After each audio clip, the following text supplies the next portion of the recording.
上一期咱们拿到了《红楼梦》原稿12支催命曲即将开唱，这期宝玉要一首一首的听完这些曲子。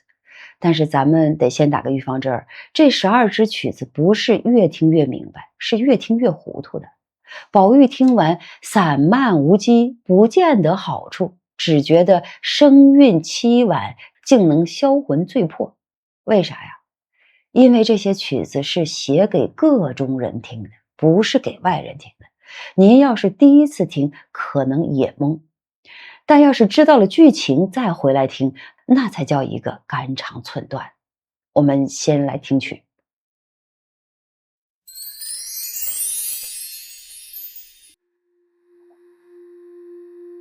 宝玉接来，一面视其文，一面耳聆其歌曰：红楼梦引子，开辟鸿蒙，谁为情种？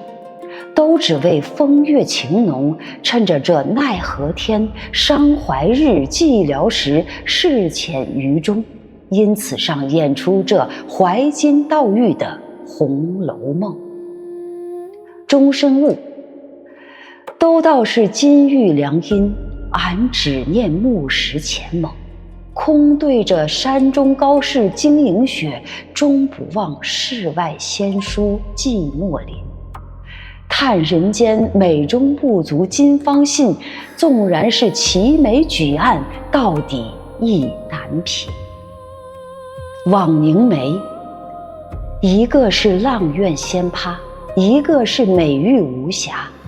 若说没奇缘，今生偏又遇着他；若说有奇缘，如何心事终虚化？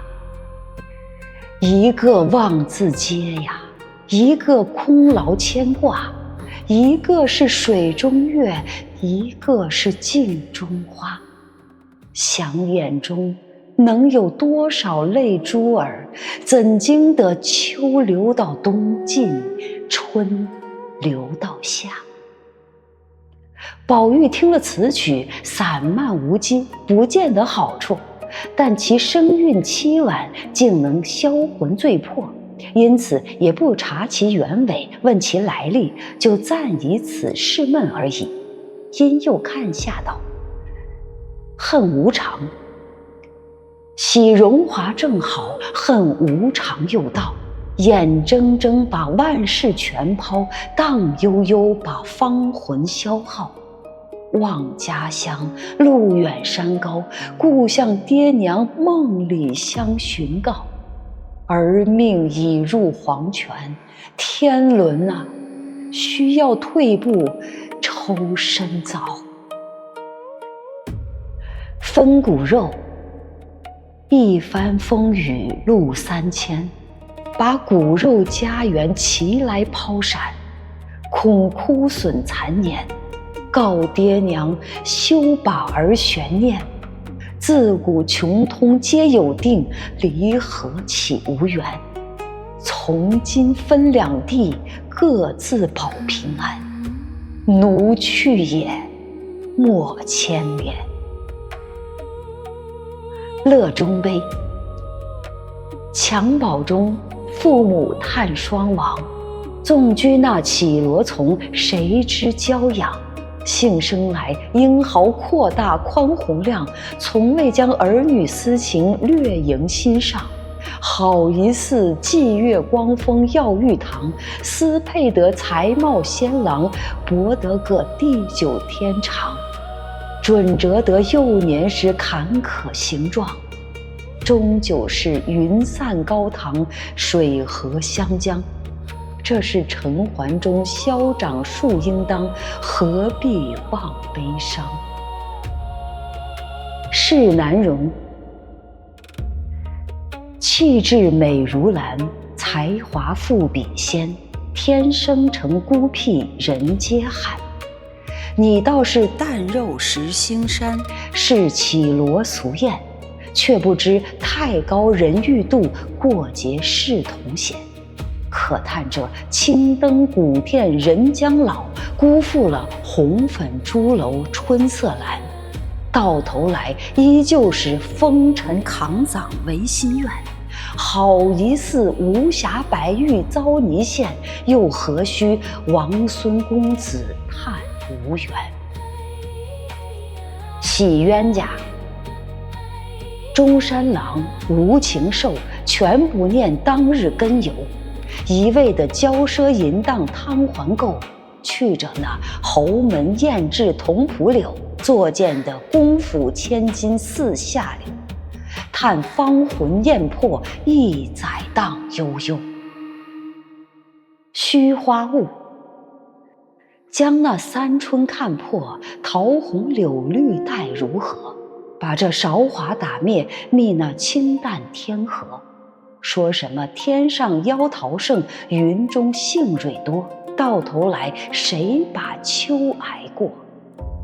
则看那白杨村里人呜咽，清风林下鬼吟蛾，更兼着连天衰草遮坟墓。这地是昨贫今富人劳碌，春荣秋谢花折磨。似这般升官死劫，谁能躲？闻说道西方宝树换婆娑，上结着长生果。聪明磊，机关算尽太聪明，反算了卿卿性命。生前心已碎，死后性空灵。家富人宁，终有个家亡人散各奔腾，枉费了一旋旋半世心，好一似荡悠悠三更梦。呼啦啦似大厦倾，昏惨惨似灯将尽。一场欢喜忽悲心，叹人世终难定。刘余庆，刘余庆，刘余庆，忽遇恩人，幸娘亲，幸娘亲，积德因公。劝人生济困扶穷，休似俺那爱银钱忘骨肉的狠救奸凶。正是惩除加减，尚有苍穹。晚韶华，镜里恩情，更哪堪梦里功名？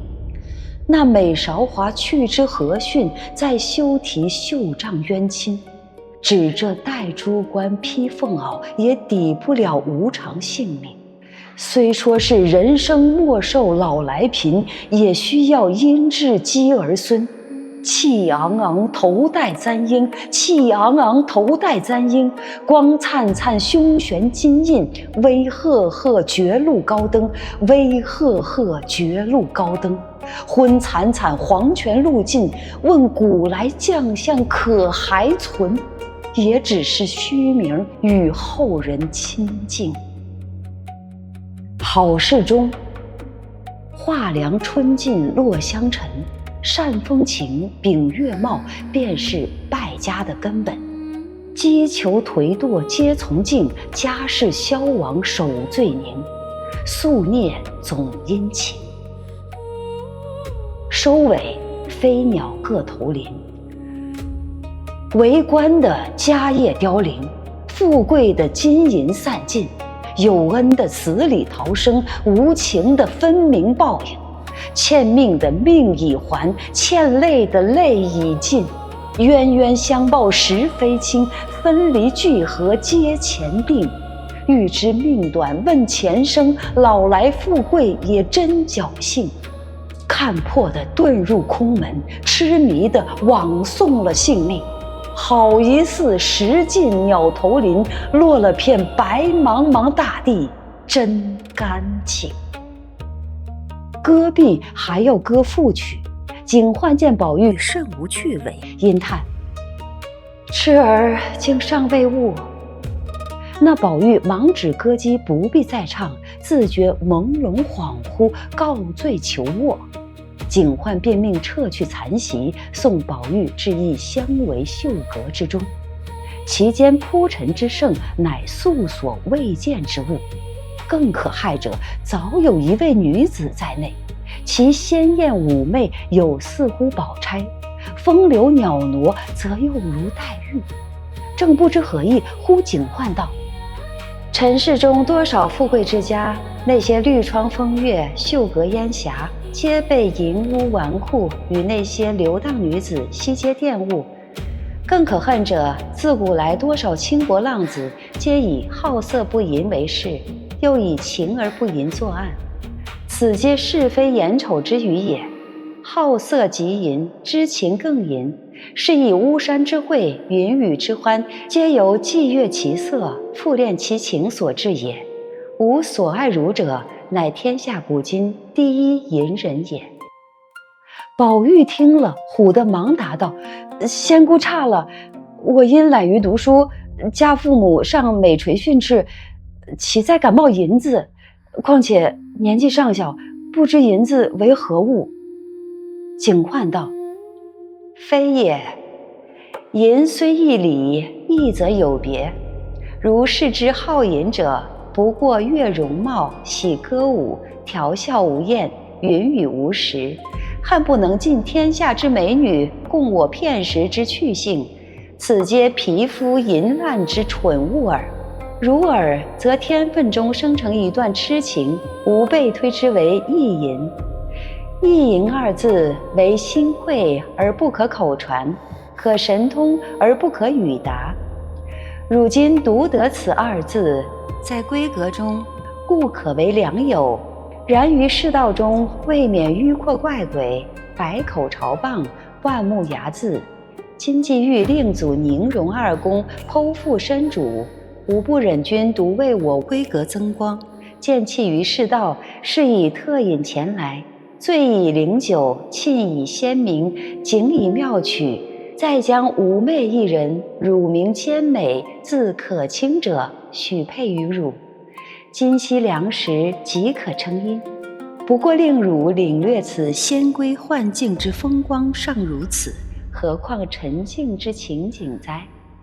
而今后万万解释，改悟前情，留意于孔孟之间，委身于经济之道。说毕，便密授以云雨之事，推宝玉入房，将门掩上，自去。那宝玉恍恍惚惚，依警幻所主之言，未免有儿女之事，难以尽述。至次日，便柔情缱绻，软语温存，与可卿难解难分。因二人携手出去游玩之时，忽至一个所在，但见金针遍地，狼虎同群，迎面一道黑溪阻路，并无桥梁可通。正在犹豫之间，忽见警幻后面追来，告道：“快休前进，作速回头要紧。”宝玉忙止步问道：“此系何处？”警幻道：“此即迷津也，深有万丈，遥亘千里，中无舟机可通，只有一个木筏，乃木居士掌舵，挥事者称高，不受金银之谢，但欲有缘者渡之。而今偶游至此，设如堕落其中，则身负我从前谆谆警戒之语矣。”话犹未了，只听迷津内水响如雷，竟有许多夜叉海鬼将宝玉拖将下去，吓得宝玉汗下如雨，一面失声叫道：“可卿救我！”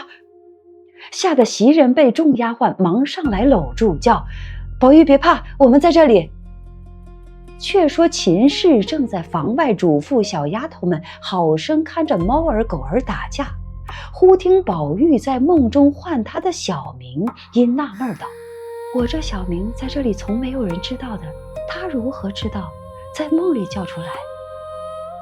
正是一场幽梦同谁尽，千古情人独我痴。好，原文演播完了。这12支曲子听得我是后背发凉。判词是文字的预告片，那么这个曲子呢，就是主题曲，更直白更催泪。曹雪芹把整部书的结局用12首歌提前唱完了。先说终身卧和枉凝眉，这2首是全书的核心矛盾，都道是金玉良姻，俺只念木石前盟啊。金玉良姻是宝钗，木石前盟是指黛玉。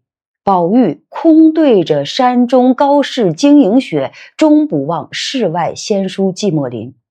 这叫终身误，误了3个人的终身。宝玉和宝钗结婚后齐眉举案，那是相敬如宾，不是爱情。黛玉死了，宝玉的心也死了，这个婚姻就是个活坟墓。而枉凝眉更狠，一个是水中月，一个是镜中花，宝黛的爱情从头到尾都是虚幻的。这是曹雪芹最残忍的设定，越美好的东西越抓不住。恨无常说的是元春，她是宝玉的亲姐姐，贾政和王夫人的嫡长女，喜荣华正好，恨无常又到。这个无常既是佛教里的概念，也是指命运的变幻无常。元春死在宫廷斗争里，她的死是贾府衰败的导火线。天伦呐，需要退步，早抽身呐。他托梦劝父亲辞官，但是贾政没听。这是元春最后的清醒，但是家族已经刹不住车了。然后是分骨肉，说的是探春，她是宝玉的庶出妹妹，贾政和赵姨娘生的。一番风雨路3000，从北方嫁到了南方的海边，甚至是海外啊。探春是《红楼梦》里最清醒的女性，她早就看到了家族的衰败，但是生于末世，运偏消，没办法，奴去也莫牵连。她不让父母牵挂，自己扛下所有。这个性格像现在那些独自去海外打拼的姑娘们，表面坚强，但是心里苦啊。接下来的乐中悲说的是史湘云啊，她是贾母娘家的侄孙女，宝玉的表妹，襁褓中父母叹双亡。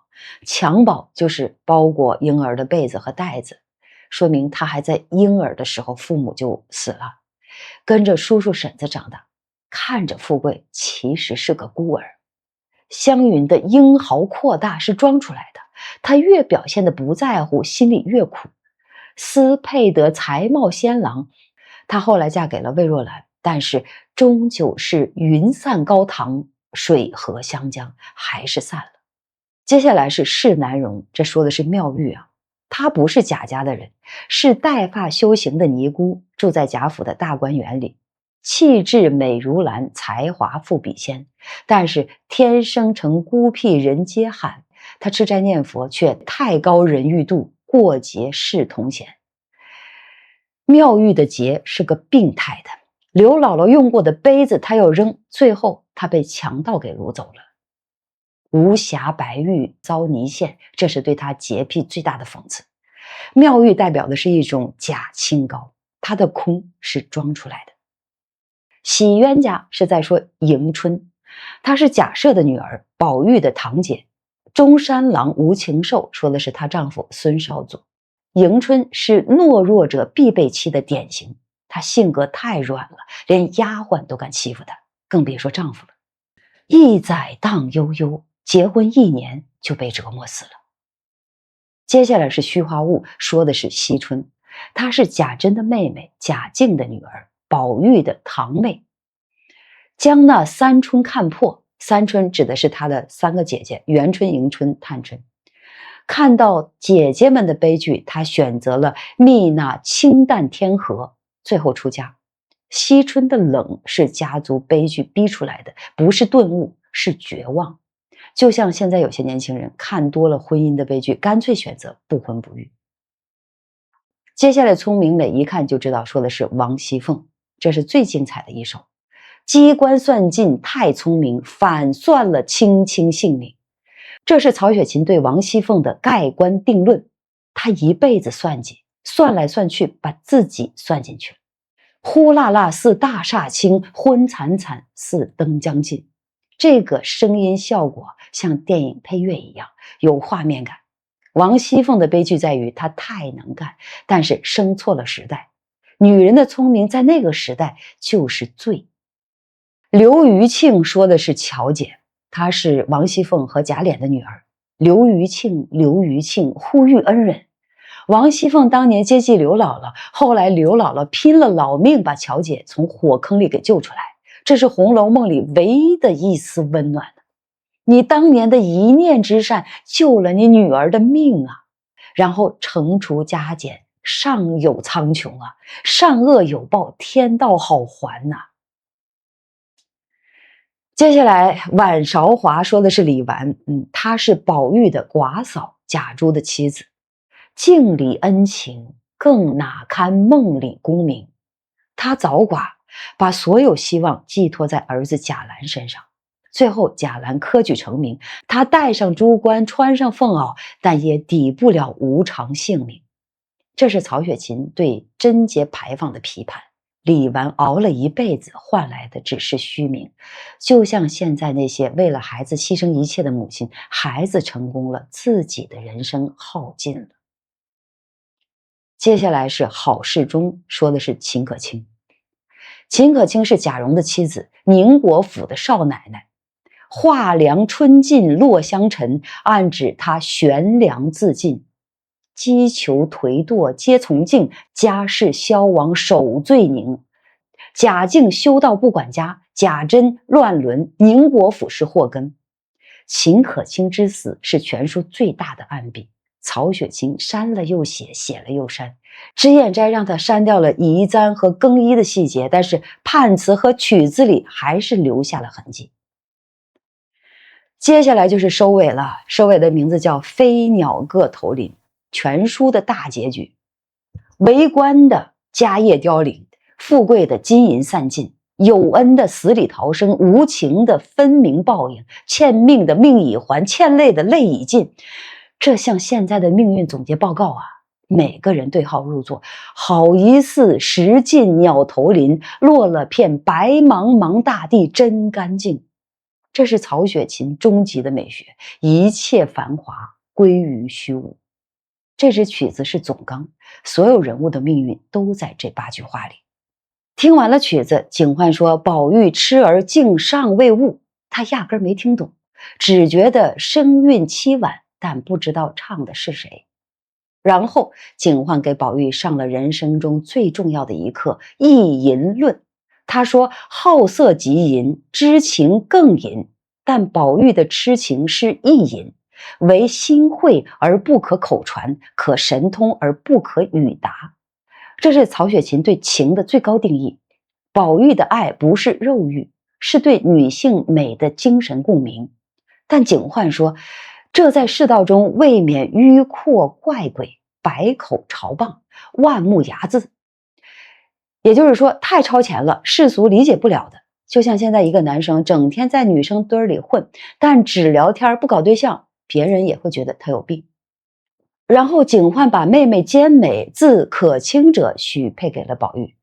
这个兼美就是兼钗黛之美，既像宝钗又像黛玉，这是宝玉的理想型，但在现实中是不存在的。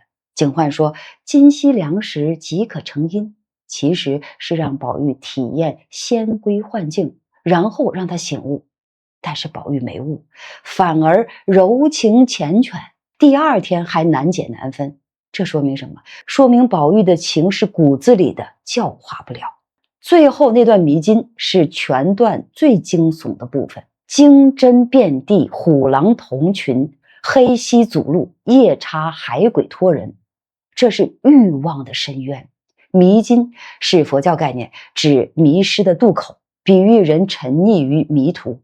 宝玉喊可卿救我，但是可卿是梦里的人，现实里救他的人是袭人。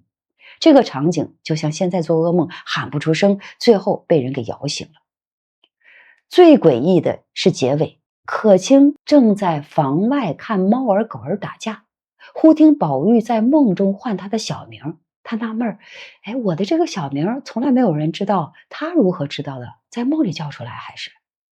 这太诡异了，这是梦境与现实的交织。秦可卿的小名确实只有少数人知道，宝玉在梦中喊出来，暗示两人有某种神秘的联系。这就像现在说的量子纠缠，两个素未谋面的人在梦里却有某种感应。好了，12支曲子终于听完了，宝玉的梦也醒了，但这个梦太真实了，真实到宝玉在梦里叫出了秦可卿的小名。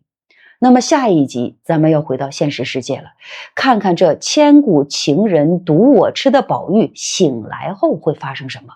更重要的是，一位重量级人物即将登场，刘姥姥。